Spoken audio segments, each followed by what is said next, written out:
A major break in a decades-old cold case out on the western slope. The Colorado Bureau of Investigation announced an arrest in the 1999 Montrose County disappearance of Dale Williams. Officials arrested 68-year-old Dan Bishop on suspicion of first-degree murder. Investigators say 25 years ago, Williams and his wife helped the suspect's wife leave him and move to a secret location in Texas. Williams disappeared shortly after. CBI officials believe Bishop worked with his now dead cousin to murder Williams.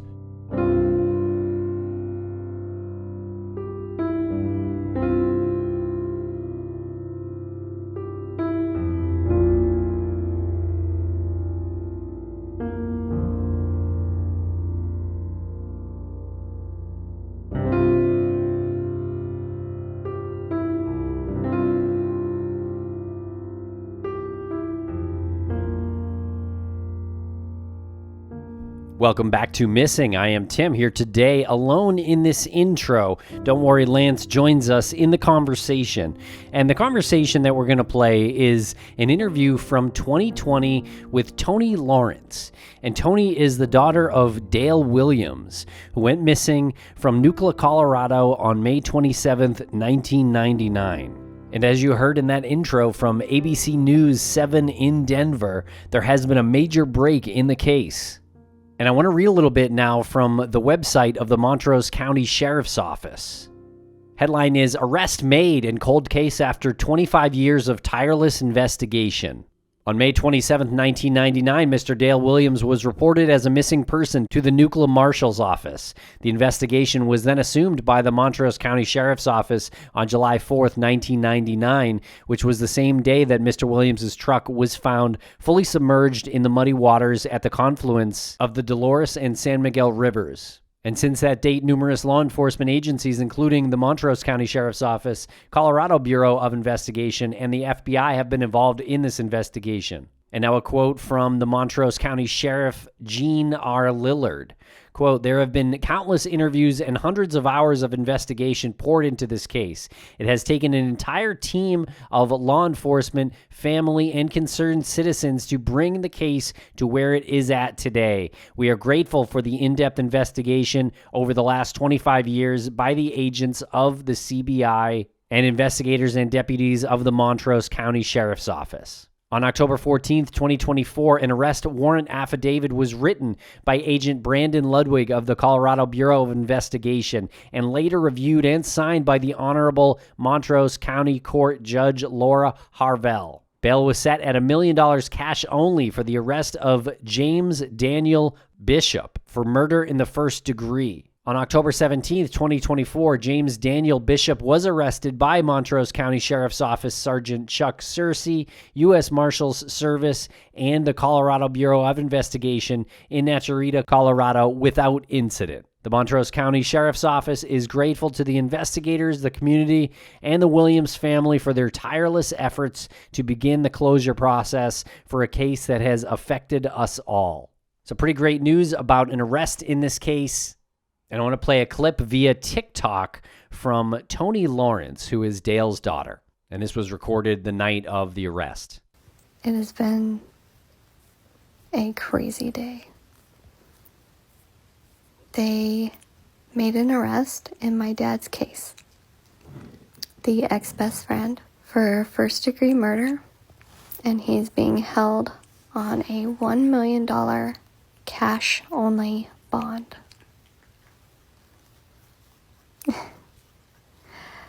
So, we're not out of the woods yet, and this is my plea to everyone in the West End.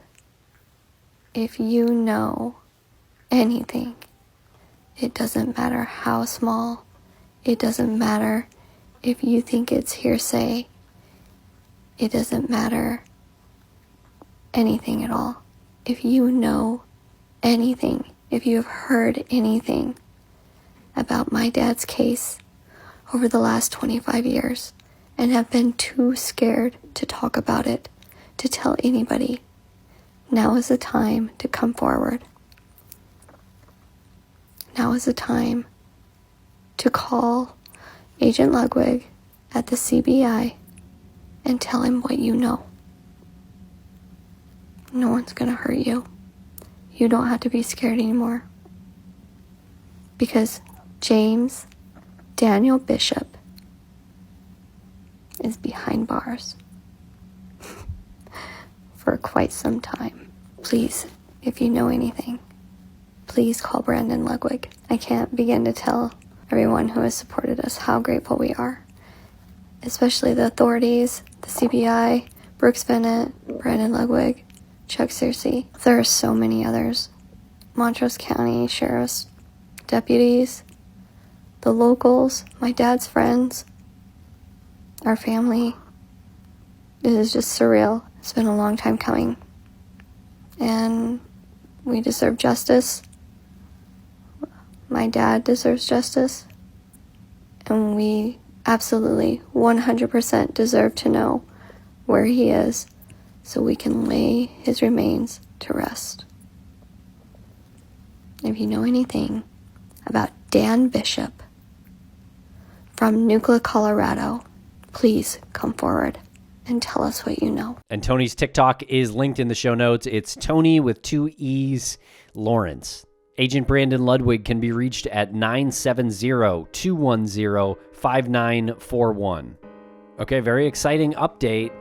And we're going to play some clips from our 2020 interview with Tonee Lawrence after the break.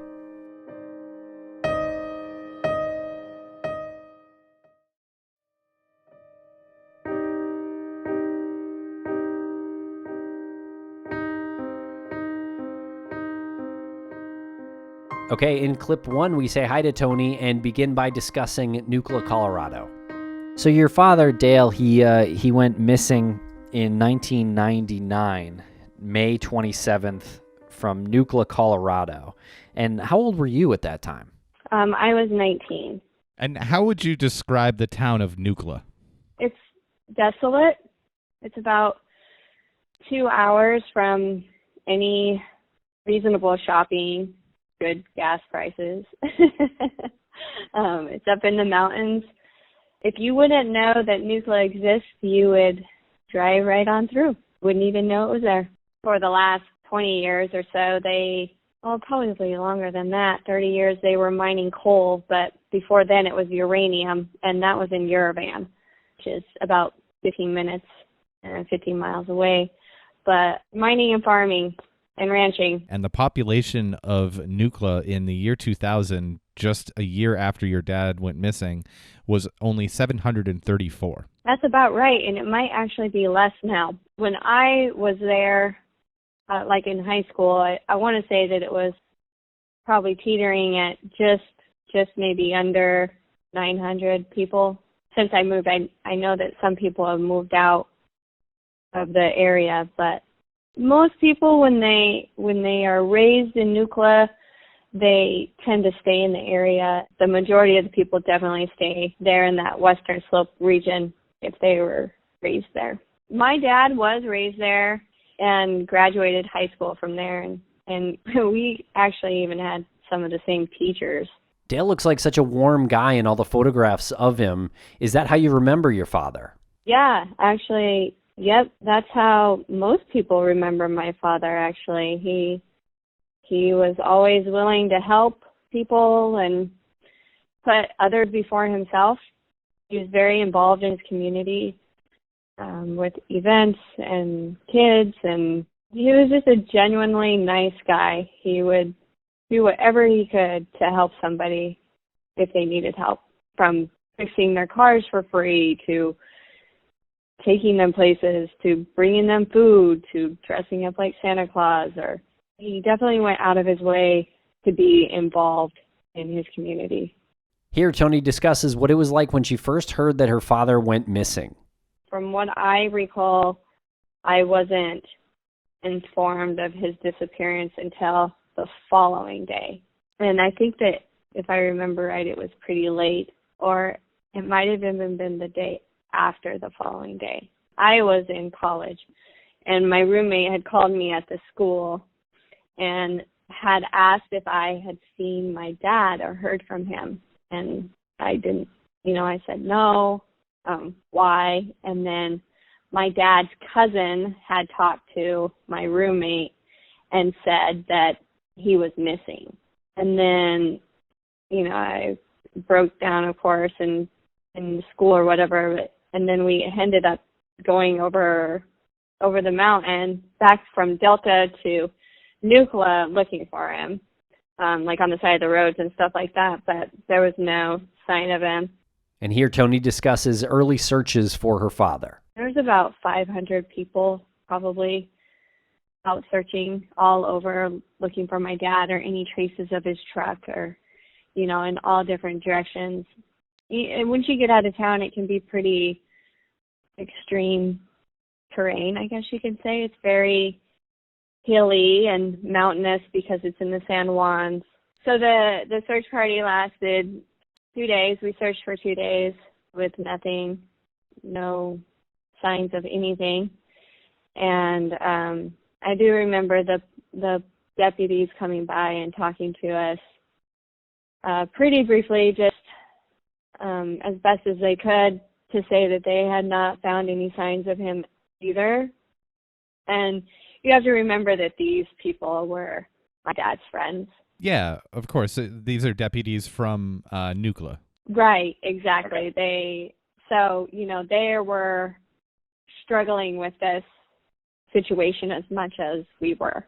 These deputies went to high school with my dad and graduated with him. And,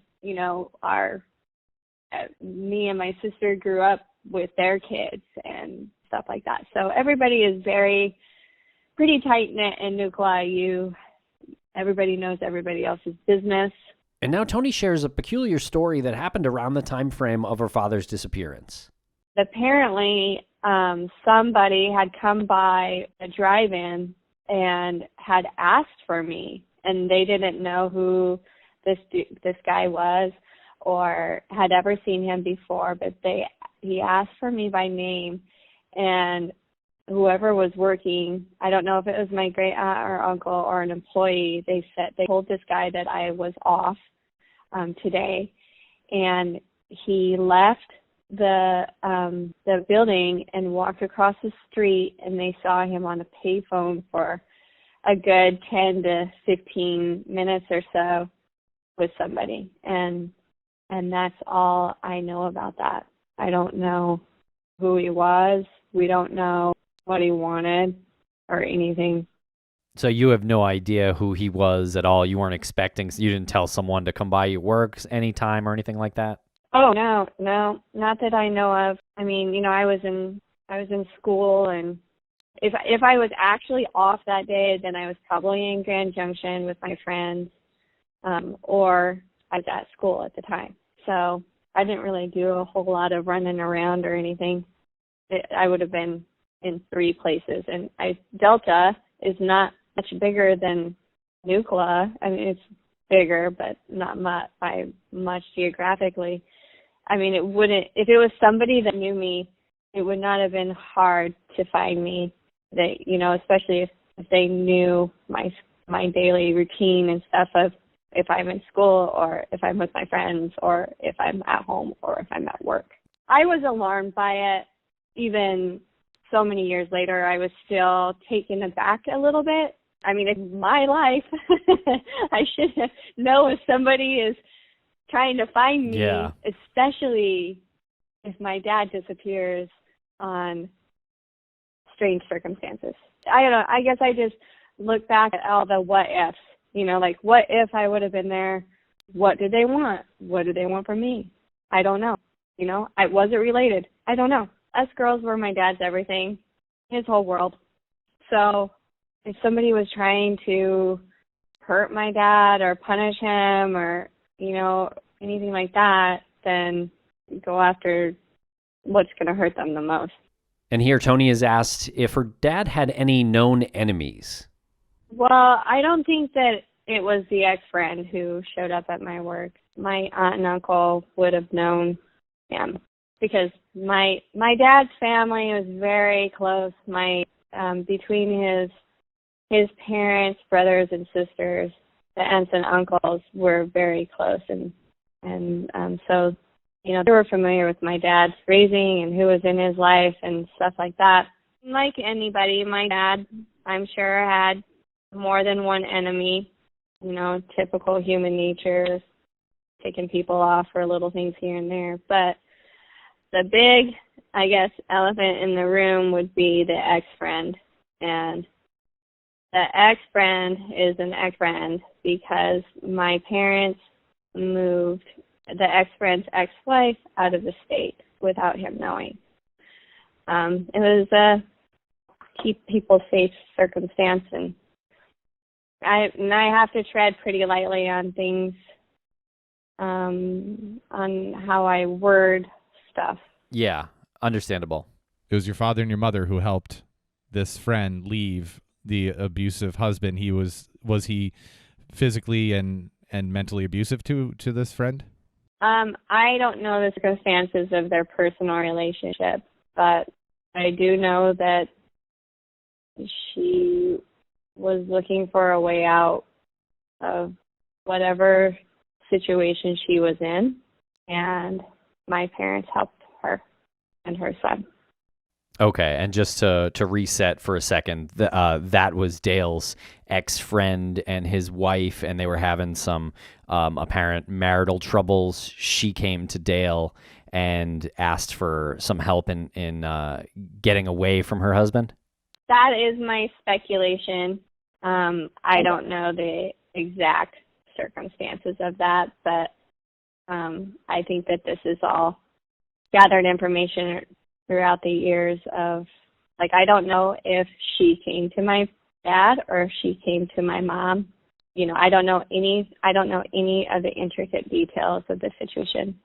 I just know that my parents helped somebody who was in need. Now, I saw that there was a friend who, or an ex-friend who tore down some of Dale's missing flyers from the post office. Can you tell us a little bit about that? Yeah. So the ex-friend is the same friend that my parents helped that guy's ex-wife move out of state. So it's the same individual that is taking down the posters that had that my parents had helped his wife.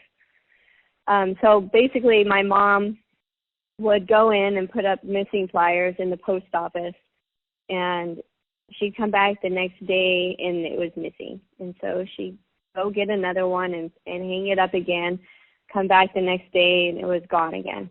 And so this had continued for about a week, and she finally let the CBI know. And so they installed a camera in the post office in order to see, what was going on. And it turned out to be the same individual.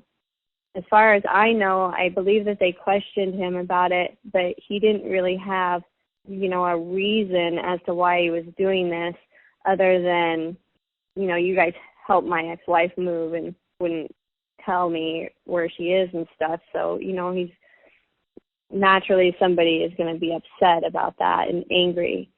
But it nothing really developed from him taking down the posters in the post office. Okay, so he never admitted to anything other than being angry about the situation that happened before.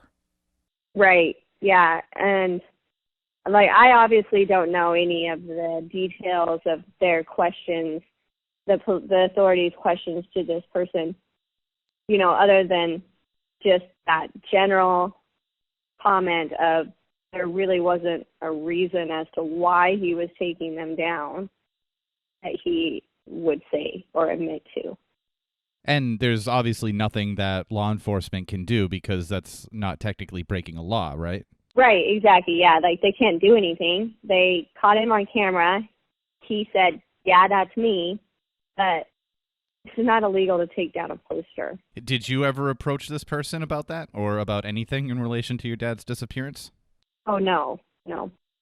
I steer clear of that. My sister has had some accidental run-ins with him, but community members have done their best to, perhaps she had sat down and then the only other seat next to next to her or around her for anybody to sit at during a community event. He would have sat next to her, and somebody would have recognized her uncomfortableness and intervened, and would have said, like, hey, come and sit by us, or something like that. But I would say that when my sister and I are in town, the community does a pretty good job of recognizing when people are uncomfortable, put in uncomfortable situations, and we'll try to rectify that, because it's a small community and everybody is pretty close-knit. But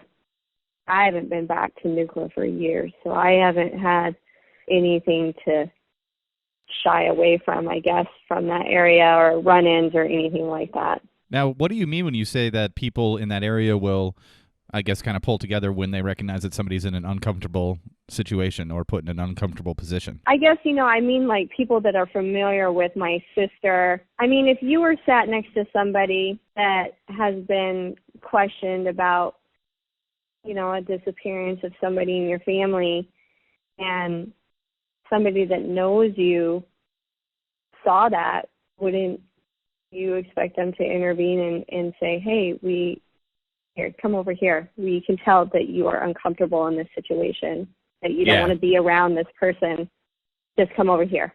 I think that's really interesting, because I was thinking about it from the alternative perspective, which is if said person did not commit this crime and wasn't intentionally trying to make somebody uncomfortable, would the community be on the other side and say to that person or to the person sitting next to him, it appears to me that he's not a popular person in the community in the first place, is, I guess, my point.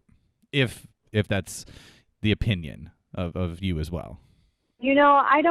I don't really know where he stands in the community, and I'm certainly not going to intentionally speak poorly of people that I'm not 100% sure of, regardless of, my personal feelings. But I haven't been back to Nucla in a really long time, so I just don't know where some people and individuals stand in the community. Now we ask about the torn photographs that had been stolen from Dale's shop, as well as .22 caliber bullets scattered around on the floor. Well, the torn photos were of my parents and this couple, and then there were bullets scattered about as well. I don't know if any charges were pressed in that issue or if it was pursued much, I guess. And I don't know the outcome of that particular instance, but my mom had reported that. And I think that it was a scare tactic, really, to get my parents scared. And it worked. I mean, they were scared. And then when my mom found the gun in her movie Dropbox, that's pretty scary as well. So I don't necessarily know if it was a threat or not, but it definitely did make them uneasy and uncomfortable. And I want to be clear that the .22 caliber revolver that was found in the Dropbox of the video store that your mom managed was a gun that belonged to your father that had been stolen, right? I don't know if we actually clarified that. So someone had stolen his gun and presumably put the rounds from that gun across the entryway of the auto body store or auto body shop, and then a day later or so left the gun itself, so it's still fresh in their memory, left the gun itself in the Dropbox of the video store. So someone knew that your mom was going to find that gun. I mean, how many employees of the video store were there? Did they know, like, your mom's schedule, as opposed to leaving it on the doorstep of your parents' house or something? Right. Well, my mom owned that video store, so chances are she was going to open up and find it. Okay. Exactly. Yeah, and her staff would consist of usually like one or two people, like maybe a high school student and then an adult and herself. So, and it isn't that like two people wouldn't work at the same time. It was, it was one person at a time. So they would, like when the high school student would get off school, they would go in and relieve whoever was working at the time, whether it was my mom or somebody else. Gotcha. Now, was it pretty common knowledge in the town that your parents helped this other woman? No, it wasn't, because my parents kept, my parents didn't tell anybody. They didn't tell anybody where they went or what they were doing. And, this lady just ended up not being there when her husband came home. And we'll be right back after a quick word from our sponsors. Thanks to our sponsors, and now we're back to the program. Did the threats continue after your father disappeared? No, nothing has happened to my mom or, to us girls after my dad went missing. And now we ask Tonee about the discovery of her father's truck 6 weeks after his disappearance. There was a new family that had moved to town, and I guess that they had, asked somebody on where they could go swimming or fishing for the weekend, and they were directed to the confluence of the rivers in Yerevan. And so they're out there swimming and having a good time, and this is firsthand knowledge. I am good friends with the person that found my dad's truck, and he had physically told me that his fishing line had gotten caught on something. And so he went out into the river and was standing on something white. He could tell that it was white, but he didn't know what it was, and he thought it was a refrigerator. So he swam down and figured out that it was a car, came back up, got air, went back down, and the windows were open. And he had told me that he was trying to get into the glove box to find the registration, but he wasn't able to get into it, and instead pulled the dash cover off of the dash into the surface. And on the dash cover, it was embroidered Pro Body Shop, which is the name of my dad's body shop. And at that point, he ran down to Yametco and then called 911 and said that he had found my dad's truck. Before they found the truck, they had noticed that there was this teal, like geo-tracker kind of vehicle, like a little big itty-bitty SUV, Yeah. that was driving back and forth along this dirt road. And this road connects Yerevan to Paradox and Bedrock. It's not well known by anybody other than locals. So, it's not like anybody from Grand Junction would be going down there and saying, oh, let's take this road. It's a little shortcut. Nobody does that unless they're locals. Anyway, this vehicle kept driving back and forth, and watching this family. And eventually they pulled over and had said, this guy that has never been identified, he had like grayish hair and long, kind of reached out the window and said, you guys don't need to be playing around here. And they're like, whatever, dude. And they drove by a couple more times, and then that was the last that anybody saw of this vehicle. And then shortly after, Levi had found my dad's truck. That person and that vehicle has never been found or identified. We asked Tonee if the swimming hole was also searched by divers. They have taken divers through the river through there. I don't think that they did it the day of when the truck was pulled, or if they did, I don't know about it. But, our investigator has told us that there have been divers in the rivers a few times, actually. And also, during the winter, the river gets very low. You can just walk across it. And in the spring, it fills up. And by summer, it's fairly deep, like 15 to 17 feet deep right there. And here's some more details on how the truck was found. The wipers were on, which would indicate that at some point either it was raining or whoever was driving it turned the wipers on maybe by accident or to do like the windshield wash or something. But the wipers were in the on position. The wheels, if I'm not mistaken, were cranked hard to the left, which would indicate that the truck took a hard left turn, probably into the river.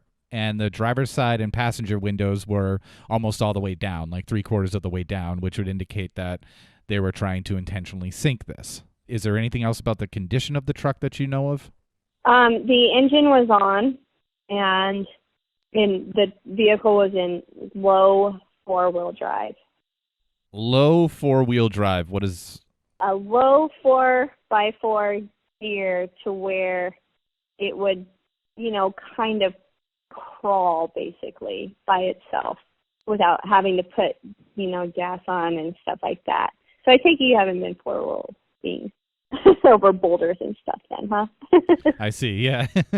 Okay, so it was in low 4-wheel drive. So maybe are you suggesting that someone had started it, turned the wheels, rolled the windows down, put it in this gear so that it could creep down into the river? Right.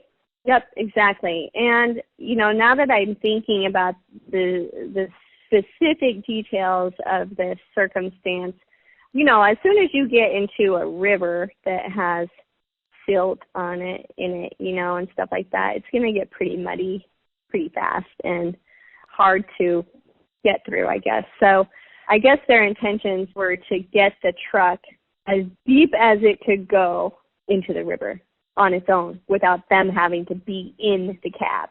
I have a question about the windshield wipers. Does that indicate to you, with the windshield wipers being on, that they had kept the truck somewhere else and then driven it to this location to dump it? Yeah, that's what I think. I think that the truck was stashed somewhere, who knows where. I mean, there's access to 4-wheel drive roads all over that area. You could very easily stash a truck for an extended period of time before somebody found it. Unless it's like a hunter or a rancher moving, their cows and stuff like that. But, I think that the truck was stashed and then driven down there at a later time. There are some circumstances where some tire tracks from the vehicle were found through cow droppings. So a rancher had moved their cows through that area before the truck had gone through the area.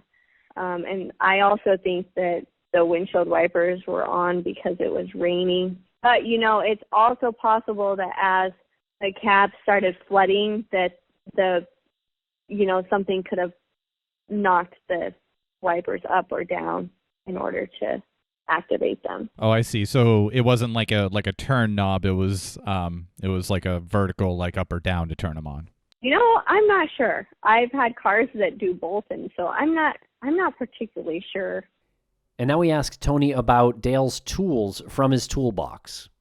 My dad had a toolbox that was bolted to the bed. It's like one of those metal silver ones, heavy duty, and bolted. It wasn't just like flying around in the bed. It was literally bolted to the bed of the truck. That toolbox was not on the truck when they pulled the vehicle, and it had my dad's tools in it. So a lot of those tools have been found scattered about the mountains around Paradox and Bedrock area, but in the opposite direction of where my dad's truck was found. So I distinctively believe that was done on purpose to guide people away from finding the truck. And, I'm looking at the pictures online of my dad's truck and the ones that they have released, and you can tell that the toolbox is not there. It's not on the truck. I see. Interesting. That's really interesting. I can imagine that it would take some effort to take a toolbox like that, which was bolted to the bed of the truck, out of the truck. Mm-hmm. And the toolbox itself has never been found. The toolbox has not. Now that there was a lid that was found. The lid was found later, and there's kind of some back and forth on whether or not it was planted or not, but I think that they thought that somebody had probably brought it down there, placed it several weeks or years or months. I'm not sure when the lid was discovered. And how far from where the truck was were the tools and the toolbox lid found? Oh, well, okay, so the lid was supposedly found in the river, the same river area where the truck was found. And then the tools are found, quite a distance away. I'll have to get on the Google Maps and measure it, but, several miles. Geez, and how big was his toolbox? This is something that would be pretty heavy, I would have to imagine. Oh, yeah, it's a standard size metal toolbox that you put in the back of a truck. The lid has like hinges on it, so that just doesn't fall off. It's not like it's clipped on. This is a box that's designed to keep tools safe while it's in the back of a truck, like exposed to the elements. It's not just falling apart. Yeah, that has to be physically removed, not just like water eroded at it. Right. Yep. Okay, that's it for today. We hope to have a new interview with Tonee Lawrence coming soon. If you have any information about the disappearance or whereabouts of Dale Williams, please call Agent Brandon Ludwig of the Colorado Bureau of Investigation at 970-210-5941. Thanks a lot for listening, everybody. We really appreciate it.